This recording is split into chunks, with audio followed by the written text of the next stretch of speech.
The book of Isaiah continued.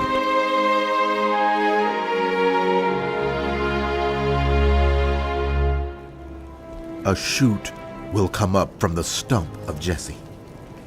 From his roots a branch will bear fruit. The Spirit of the Lord will rest on him, the Spirit of wisdom and of understanding, the Spirit of counsel and of might, the Spirit of the knowledge and fear of the Lord, and he will delight in the fear of the Lord. He will not judge by what he sees with his eyes, or decide by what he hears with his ears, but with righteousness he will judge the needy. With justice he will give decisions for the poor of the earth. He will strike the earth with the rod of his mouth. With the breath of his lips he will slay the wicked. Righteousness will be his belt, and faithfulness the sash around his waist. The wolf will live with the lamb. The leopard will lie down with the goat. The calf and the lion and the yearling together. And a little child will lead them. The cow will feed with the bear. Their young will lie down together, and the lion will eat straw like the ox. Infants will play near the hole of the cobra. Young children will put their hands into the viper's nest. They will neither harm nor destroy on all my holy mountain, for the earth will be filled with the knowledge of the Lord as the waters cover the sea. In that day, the root of Jesse will stand as a banner for the peoples. The nations will rally to him, and his resting place will be glorious. In that day, the Lord will reach out his hand a second time to reclaim the surviving remnant of his people from Assyria, from Lower Egypt, from Upper Egypt, from Cush, from Elam, from Babylonia, from Hamath, and from the islands of the Mediterranean. He will raise a banner for the nations and gather the exiles of Israel. He will assemble the scattered people of Judah from the four quarters of the earth. Ephraim's jealousy will vanish, and Judah's enemies will be destroyed. Ephraim will not be jealous of Judah, nor Judah hostile toward Ephraim. They will swoop down on the slopes of Philistia to the west. Together they will plunder the people to the east. They will lay hands on Edom and Moab, and the Ammonites will be subject to them. The Lord will dry up the gulf of the Egyptian sea. With a scorching wind he will sweep his hand over the Euphrates River. He will break it up into 7 streams so that anyone can cross over in sandals. There will be a highway for the remnant of his people that is left from Assyria, as there was for Israel when they came up from Egypt. In that day, you will say, I will praise you, Lord. Although you were angry with me, your anger has turned away and you have comforted me. Surely God is my salvation. I will trust and not be afraid. The Lord is my strength and my defense. He has become my salvation. with joy you will draw water from the wells of salvation. In that day you will say, Give praise to the Lord, call on his name. Make known among the nations what he has done, and proclaim that his name is exalted. Sing to the Lord, for he has done glorious things. Let this be known to all the world. Shout aloud and sing for joy, people of Zion, for great is the Holy One of Israel among you. A prophecy concerning Babylon that Isaiah, son of Amos, saw. Raise a banner on a bare hilltop. Shout to them. Beckon to them to enter the gates of the nobles. I have commanded my holy ones. I have summoned my warriors to carry out my wrath, those who rejoice in my triumph. Listen, a noise on the mountains, like that of a great multitude. Listen, an uproar among the kingdoms, like nations massing together. The Lord Almighty is mustering an army for war. They come from faraway lands, from the ends of the heavens, the Lord and the weapons of his wrath, to destroy the whole country. Wail, for the day of the Lord is near. It will come like destruction from the Almighty. Because of this, all hands will go limp. Every man's heart will melt. Terror will seize them. Pain and anguish will grip them. They will writhe like a woman in labor. They will look aghast at each other, their faces aflame. See, the day of the Lord is coming. A cruel day with wrath and fierce anger, to make the land desolate and destroy the sinners within it. The stars of heaven and their constellations will not show their light. The rising sun will be darkened and the moon will not give its light. I will punish the world for its evil, the wicked for their sins. I will put an end to the arrogance of the haughty and will humble the pride of the ruthless. I will make people scarcer than pure gold, more rare than the gold of Ophir. Therefore I will make the heavens tremble, and the earth will shake from its place at the wrath of the Lord Almighty in the day of his burning anger. Like a hunted gazelle, like sheep without a shepherd, they will all return to their own people. They will flee to their native land. Whoever is captured will be thrust through. All who are caught will fall by the sword. Their infants will be dashed to pieces before their eyes. Their houses will be looted and their wives ravished. See, I will stir up against them the Medes who do not care for silver and have no delight in gold. Their bows will strike down the young men. They will have no mercy on infants, nor will they look with compassion on children. Babylon, the jewel of kingdoms, the pride and glory of the Babylonians, will be overthrown by God like Sodom and Gomorrah. She will never be inhabited or lived in through all generations. There, no nomads will pitch their tents. There, no shepherds will rest their flocks. But desert creatures will lie there. Jackals will fill her houses. There the owls will dwell, and there the wild goats will leap about. Hyenas will inhabit her strongholds, jackals her luxurious palaces. Her time is at hand, and her days will not be prolonged. The Lord will have compassion on Jacob. Once again, he will choose Israel and will settle them in their own land. Foreigners will join them and unite with the house of Jacob. Nations will take them and bring them to their own place. And the house of Israel will take possession of the nations and make them male and female servants in the Lord's land. They will make captives of their captors and rule over their oppressors. On the day the Lord gives you relief from your suffering and turmoil, and from the harsh labor forced on you, you will take up this taunt against the king of Babylon, how the oppressor has come to an end, how his fury has ended. The Lord has broken the rod of the wicked, the scepter of the rulers, which in anger struck down peoples with unceasing blows, and in fury subdued nations with relentless aggression. All the lands are at rest, and at peace they break into singing. Even the junipers and the cedars of Lebanon exult over you and say, "Now that you have been laid low, no one comes to cut us down." The realm of the dead below is all astir to meet you at your coming. It arouses the spirits of the departed to greet you, all those who were leaders in the world. It makes them rise from their thrones, all those who were kings over the nations. They will all respond. They will say to you, "You also have become weak, as we are. You have become like us." all your pomp has been brought down to the grave, along with the noise of your harps. Maggots are spread out beneath you, and worms cover you. How you have fallen from heaven, morning star, son of the dawn. You have been cast down to the earth, you who once laid low the nations. You said in your heart, "I will ascend to heaven. I will raise my throne above the stars of God. I will sit enthroned on a mount of assembly, on the utmost heights of Mount Zaphon.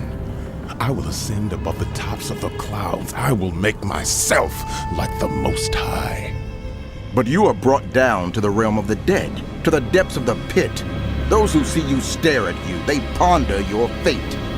Is this the man who shook the earth and made kingdoms tremble? The man who made the world a wilderness? Who overthrew its cities and would not let his captives go home? All the kings of the nations lie in state, each in his own tomb. But you are cast out of your tomb like a rejected branch. You are covered with the slain, with those pierced by the sword, those who descend to the stones of the pit.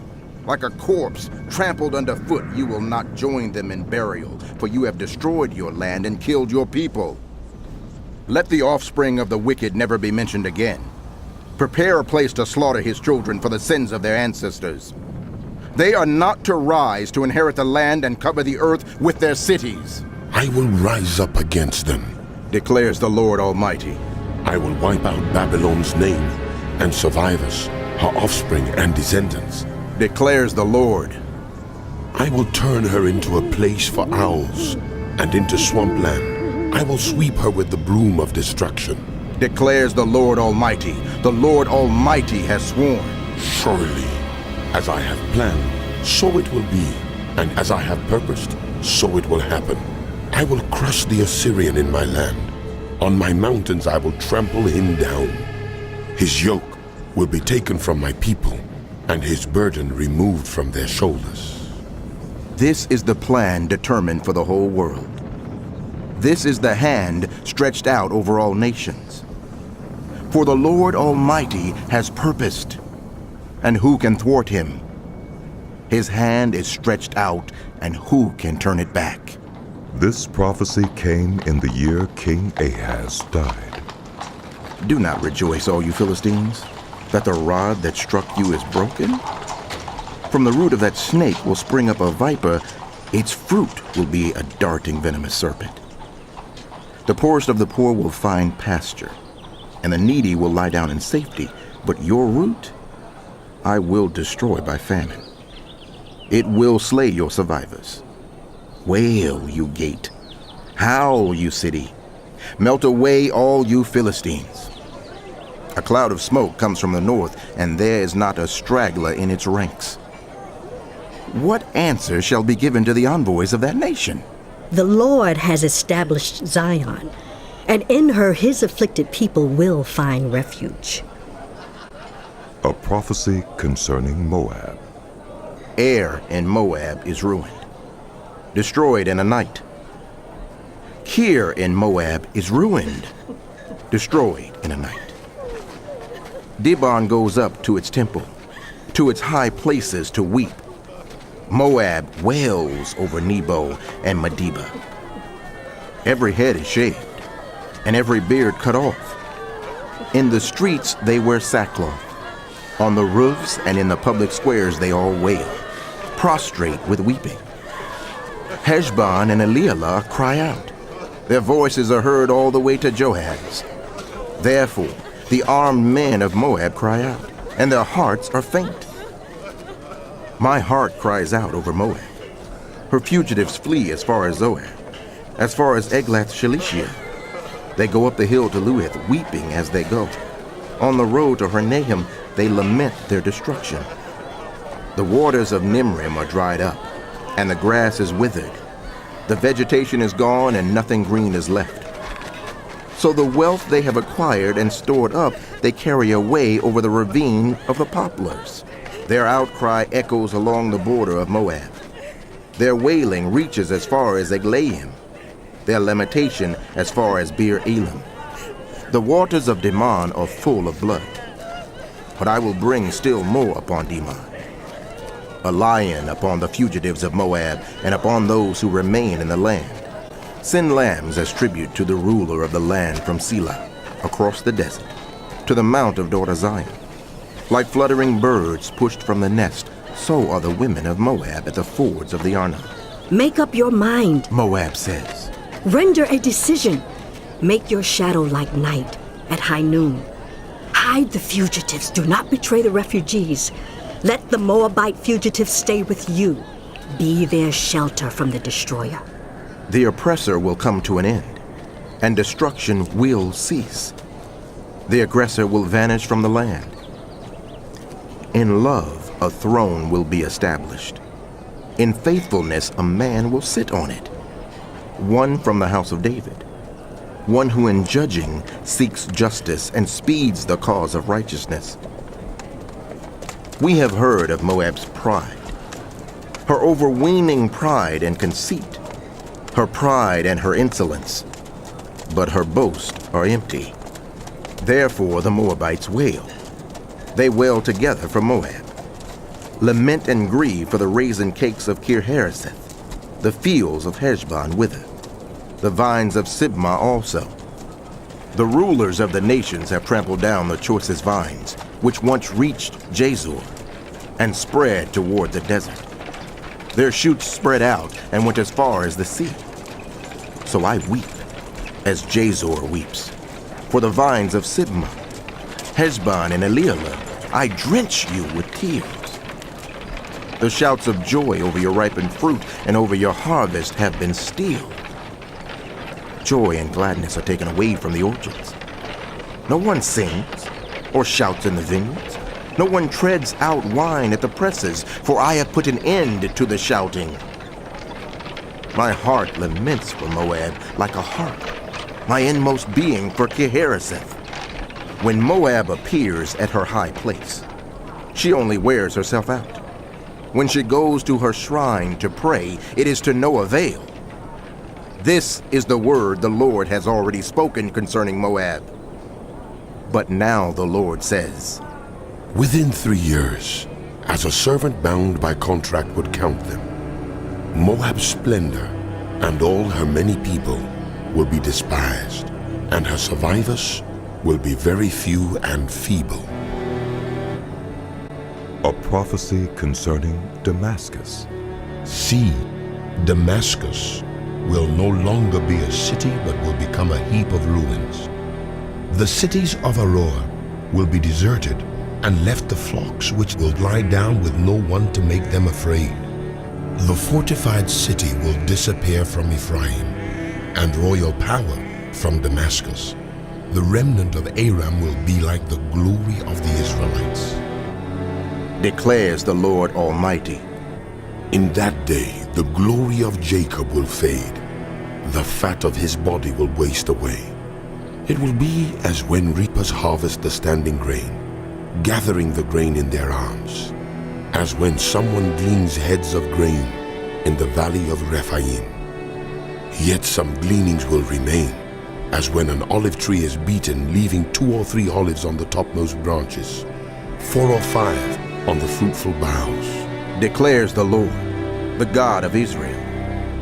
In that day, people will look to their Maker and turn their eyes to the Holy One of Israel.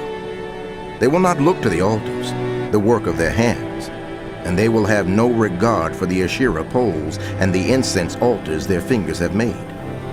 In that day, their strong cities which they left because of the Israelites will be like places abandoned to thickets and undergrowth, and all will be desolation. You have forgotten God, your Savior. You've not remembered the rock, your fortress. Therefore, though you set out the finest plants and plant imported vines, though on the day you set them out, you make them grow, and on the morning when you plant them, you bring them to bud, yet the harvest will be as nothing in the day of disease and incurable pain. Woe to the many nations that rage. They rage like the raging sea. Woe to the peoples who roar. They roar like the roaring of great waters. Although the peoples roar like the roar of surging waters, when he rebukes them, they flee far away, driven before the wind like chaff on the hills, like tumbleweed before a gale. In the evening, sudden terror. Before the morning, they are gone. This is the portion of those who loot us. the lot of those who plunder us.